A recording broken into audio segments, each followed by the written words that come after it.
ఎంత కష్టపడ్డారు. నిన్న ట్వీట్ కూడా చేశాను. ఇదే రోజు నిన్న ఆగస్టు 14న లాహోర్ డిక్లరేషన్ సమయంలో దేశ విభజన జరుగుతున్నప్పుడు, కరెక్ట్గా ఒక 9 నెలల ముందు, సంవత్సరం ముందు దేశ విభజన జరుగుతున్నప్పుడు లాహోర్ కూడా పాకిస్తాన్లోకి వెళ్ళిపోద్ది అని తెలియదు ఎవరికి.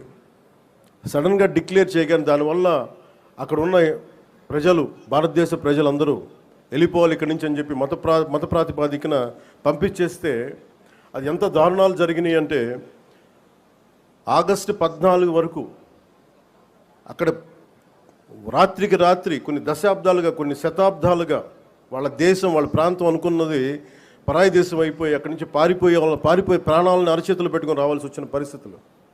అలాంటి పరిస్థితులను ఒకవైపు పంజాబ్లో మహిళలు సామూహిక మానభంగాలు గురవుతూ చాలా నిర్దాక్ష్యమైన పరిస్థితుల్లో ఉండి, అంటే మన స్వాతంత్రం చాలా తేలిగ్గా సంపాదించుకున్నాం, కేవలం ఏమంటారు అహింసా విధానాల ద్వారా మనం సంపాదించుకున్నాం అంటాం. కానీ వాస్తవానికి మన స్వాతంత్రం రావడానికి చాలా హింస జరిగింది.